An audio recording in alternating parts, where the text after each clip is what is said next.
Alors c'est bon. Tristan Lito, bonjour.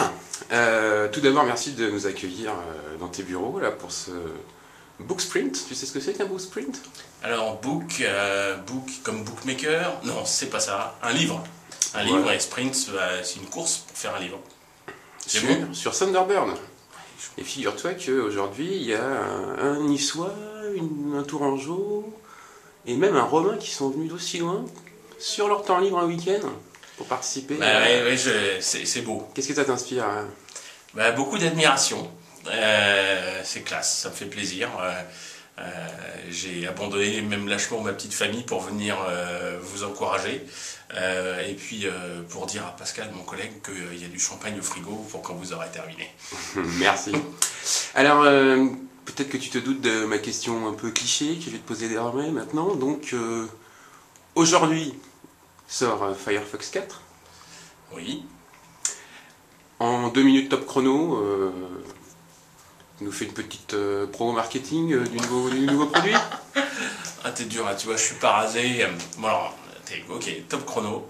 Firefox 4, disponible sur Linux, sur Macintosh, sur Windows, XP, Vista 7, ce qui est très important, puisque en fait la majorité des gens sont sur XP aujourd'hui. Quand on l'utilise, qu'est-ce qu'on va découvrir? Premièrement, la rapidité, un bond énorme en termes de rapidité à tout point de vue, que ce soit pour le lancer, pour l'exécution au quotidien, pour le rendu des pages, et en JavaScript en particulier, puisque sur certains benchmarks, on fait entre x3 et x6, donc 6 fois plus rapide sur certains benchmarks. Donc la rapidité, c'est quelque chose sur lequel on a énormément investi. Deuxièmement, la nouvelle interface, en particulier visible sur Linux et sur Windows, puisque sur le Mac c'est plus compliqué, et puis d'abord on s'en fout. On va avoir remplacé la barre des menus, donc qui disparaît, elle est remplacée par un menu Firefox, un bouton Firefox orange qui regroupe les fonctionnalités plus importantes. Et puis comme les gens passent de plus en plus de temps dans des applications web, c'est-à-dire que c'est pas simplement à surfer sur le web de page en page, mais vraiment à revenir sur des pages sur lesquelles ils passent énormément de temps, ils passent peut-être plusieurs heures par jour, ou bien 20 fois par jour, on a travaillé sur la gestion des applications web. La première, c'est qu'on peut épingler des onglets. Donc admettons, je sais pas, tu es sur une page web qui te revient, que tu utilises quotidiennement, par exemple ton webmail, je pense que beaucoup de gens sont sur webmail, et ben tu fais un clic droit et tu choisis épingler cet onglet, et là, ce webmail, il est toujours présent, toujours visible en haut à gauche de la fenêtre, et il prend juste une toute petite place, ce qui fait que on le voit toujours, et d'un simple clic, on peut revenir facilement, vérifier ses mails, puis ensuite retourner à la navigation dans les autres onglets. Il y a Panorama, qui est pour les gens qui ont beaucoup d'onglets, qui peuvent faire des groupes d'onglets pour éviter d'être noyés dans la masse d'onglets. Et plein d'astuces comme ça, il y en a littéralement des centaines, qui font qu'on gère mieux quand il y a beaucoup d'onglets. En même temps, on va sortir Firefox pour Android, Firefox 4 pour Android, qui est le même moteur. Bon, l'interface est nécessairement différente, puisque on est dans un paradigme différent, avec il y a une absence de clavier, un écran plus petit, etc. Et ce qui est génial, c'est qu'en fait, Firefox Sync, qui est un système de synchronisation totalement sécurisé, permet de partager son historique de navigation, ses marque-pages, ses mots de passe, et même la liste des onglets ouverts entre Firefox Mobile et plusieurs versions de Firefox 4. Ce qui fait que c'est assez sympa à utiliser.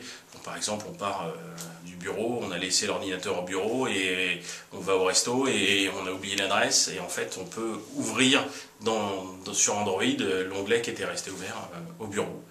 Et puis la sécurité et le respect de la vie privée, c'est le dernier point.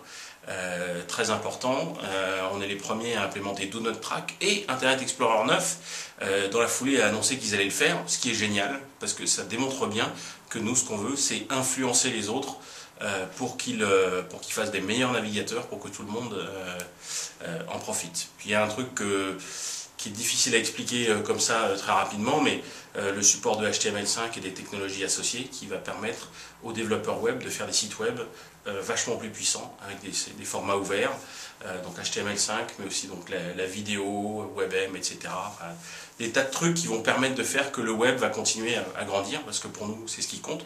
On est une association en Europe, une fondation aux États-Unis. Ce qui compte, c'est que le web, qui est un bien commun, eh bien, il faut qu'il soit ouvert à tous. Et on veut qu'on le développe, on veut le développer. Et c'est exactement ce à quoi participe Firefox 4.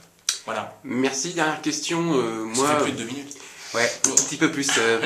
Moi, avant de me coucher tous les soirs, je lis 3 fois le Mozilla Manifesto et je reprends espoir. Alors, qu'est-ce que tu as envie de nous dire par rapport aux perspectives, au-delà de Firefox 4, perspectives de Mozilla, de rendre toujours le web meilleur qu'il n'est, ou parfois même de le défendre parce qu'il est attaqué?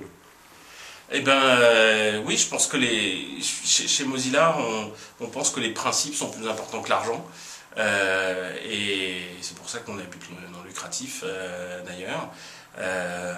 Et je pense que le net est un outil formidable. On est en train d'inventer le futur avec.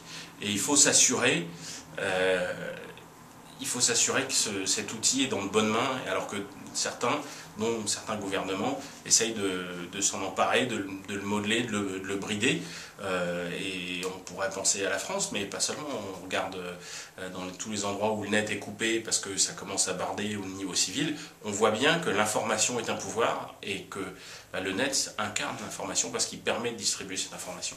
Donc c'est essentiel de se préoccuper de choses comme du logiciel libre, la neutralité du net, empêcher le filtrage d'Internet, toutes ces choses-là qui malheureusement semblent faire des progrès, ce qui est regrettable dans certains pays, dont la France. Tristan Ito, merci et à bientôt.